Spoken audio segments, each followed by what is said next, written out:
예, 질의 전에 거의 매주 노무현 대통령이 골프 치셨다는데 그 근거 되세요? 제가 5년 내내 청와대에 있었는데 그런 거 없습니다. 네? 근거 되세요? 그리고 지난번에 그 현금성 격려, 현금 격려 안 한다고 했는데 여전히 똑같습니까? 무슨 현금 문제를 말씀하십니까? 아니 사단장이나 저기 전방에 갔을 때 현금 격려 안 합니까?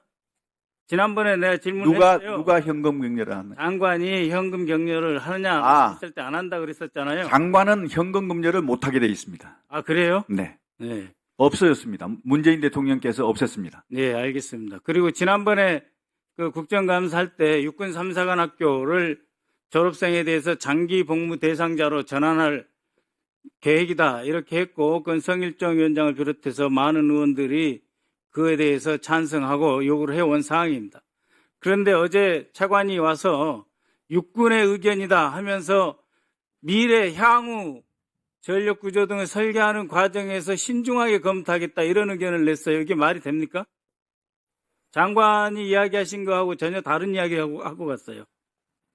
네? 네, 의원님 말씀 존중합니다. 그래서 저희들 이게 인력 문제 때문에 육군에서도 많은 고민을 하고 있습니다. 그래서 육군의 의견을 잘 듣고 그래서 판단 다 해보겠습니다. 애매하게 미래 향후 이런 말 하지 마시고 그 타임테이블을 내세요. 그래서 그 설계가 뭐 얼마나 시간이 걸리겠습니까? 지금 하다못해 지금 육사 졸업생조차도 임관 제대로 안 하려고 하고 입학생도 합격이 돼도 입학을 안 하는 그런 경향이지 않습니까? 그런 가운데서 3사관 학교 졸업생의 장기 복무를 요구하고 있기 때문에 그것에 대해서 확실하게 해결책을 마련해 주시기 바랍니다. 그리고 그 인천공항에서 우크라이나 키이우 공항까지 몇 킬로죠? 글쎄. 모르죠? 네. 서울에서 블라디보스토크까지 몇 킬로인 것 같습니까? 그래서 정확하게 모르겠습니다. 그렇죠. 네. 아니 전쟁을 지휘하시는 분이 지형 지리 감각이 없어요? 인천에서 키우 공항까지 7,300km, 블라디보스토크까지는 740km입니다. 약 10배 떨어져 있죠, 우크라이나가. 러시아 국방장관 면전에서 국방차관이 북한 청년을 죽음으로 몰게 해서는 안 된다 이런 말을 했는데 도대체 740km 떨어진 러시아와의 위협에 대해서 얼마나 걱정을 하고 있습니까? 왜 북한 청년 걱정하고 계십니까? 대한민국 청년, 대한민국 경제, 대한민국의 존재와 미래 자체를 걱정해야 되는 거 아니에요? 러시아, 우크라이나 전쟁을 서울로 끌어들여오고 싶습니까? 아니죠. 말씀 주시면 제가 마지막에 아니, 그러니까 하겠습니다. 러시아, 우크라이나 전쟁을 7,300km 밖에 있는 전쟁을 한반도로 끌어올 생각은 없죠? 당연합니다. 그렇죠? 마이클 월츠 미 국가안보보좌관 내정자가 이렇게 말했어요. 지금 뭔가 전쟁의 가속화 국면이 진행되고 있는데 그것은 어디로 갈지 모르겠다. 한국도 여기에 관여하려 하고 있는 것 같다. 그러나 트럼프 대통령은 분명하게 말했다. 이 전쟁의 테이블에 양측 당사자를 끌어와서 어떻게 전쟁을 종결시킬까가 초미의 관심사다. 11월 24일에는 이렇게까지 말했어요. 분명하게 이 분쟁을 종결시킨 것이 트럼프 대통령의 입장이다. 그런데 한국이 관여하려 개입하려 하고 있다라고 말을 했어요. 즉 트럼프 대통령도 이 전쟁을 조기 종결하겠다 하고 러시아는 아까 김병지 의원 말씀하셨다시피 우리와 마치 일점불사의 태도를 보이고 있고 젤렌스키는 지난 5월에 대통령 임기 끝난 사람이에요. 그래서 전쟁이 끝나면 이 사람은 자동으로 축출될 사람입니다. 이 사람을 데리고 무슨 전쟁 물자 지원 합의를 하고 방산업체 수출을 알선하려고 하고 있습니까? 그래서 지난번 정부 대표단이 합참의장 국방장관을 만났었죠, 우크라이나. 그때 요구한 게 무기 요청이었어요. 무기 요청을 위해서 특사단 파견하겠다고 했는데 이번에도 특사단 와서 무기 요청을 한 거 아닙니까? 그죠? 그렇죠?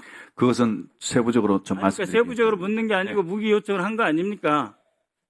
그리고 그 특사단이 오기 전에 젤렌스키가 뭐라고 그랬냐면은 방공망을 현대화시키기 위해서 다른 나라와 협조하겠다라고 했어요. 그리고 바로 와서 천궁 지원해달라 이런 말이 나오고 있습니다. 그 합의했습니까? 그리고 우리 기업이 그 수출하면 돈 받을 수 있습니까? 현재 젤렌스키 정권의 상태가? 즉 미국, 러시아, 우크라이나 모두 우리가 해야 될 점은 전쟁 종결이지 전쟁 지원이 아닙니다. 답변하면 해주세요. 네, 답변 드리겠습니다. 우선 러시아의 우크라이나 침략은 다시 한번 말씀드리지만 유엔에서도 불법 침략입니다. 그리고 그 불법 침략에 우리 북한이 파병을 한 것입니다. 총알바지 파병을 한 것입니다. 지금 현재 이 우크라이나 전쟁의 본질은 명분 없는 불법 침략에 북한이 러시아에 파병함으로써 확전의 우려와 확전의 공포를 지금 조장하고 있다는 것이 본질입니다. 여기에 대해서 국제사회가 모두가 우려하고 있고 국제사회가 여기에 대해서 함께 연대해서 대응을 하고 있습니다. 그래서 우리도 국제사회에 발 맞춰서 책임 있는 일원의 한 사람으로서 한 국가로서 함께 국제사회와 연대해서 지금 해나가겠다. 이것이 기본 우리의 입장입니다.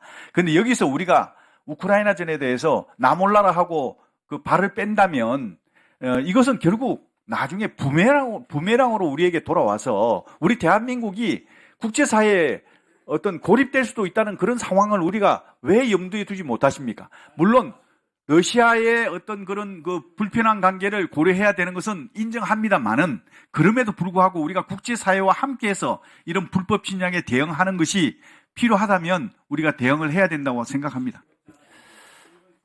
네, 1분 쓰십시오. 말씀하시는 국제사회라고 하는 것은 추상적인 겁니다. 지금 이 전쟁에서 에스컬레이션 레더 분명하게 이야기했어요. 마이클 월츠 국가안보보좌관 내정자가 이 전쟁의 가속화 사다리를 올라가고 있는데 그것을 반대한다고 이야기를 하고 있습니다. 국제사회에서 지금 장관께서 이야기한 것은 무기 지원하겠다는 영국, 프랑스 두 나라밖에 없어요. 국제사회라고 하는 말 쓰지 마시고 지금 국제사회가 원하는 것은 전쟁 종식과 경제에서의 평화, 협력입니다. 국제사회가 그렇게 그 방향으로 간다면 저희들도 그 방향으로 갈 겁니다. 그 방향으로 가십시오. 네. 미국에서 뭐라고 하고 있느냐?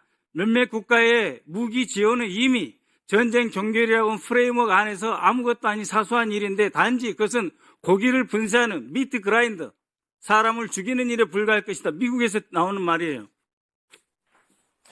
네, 한교 의원님 질의해 주시기 바랍니다.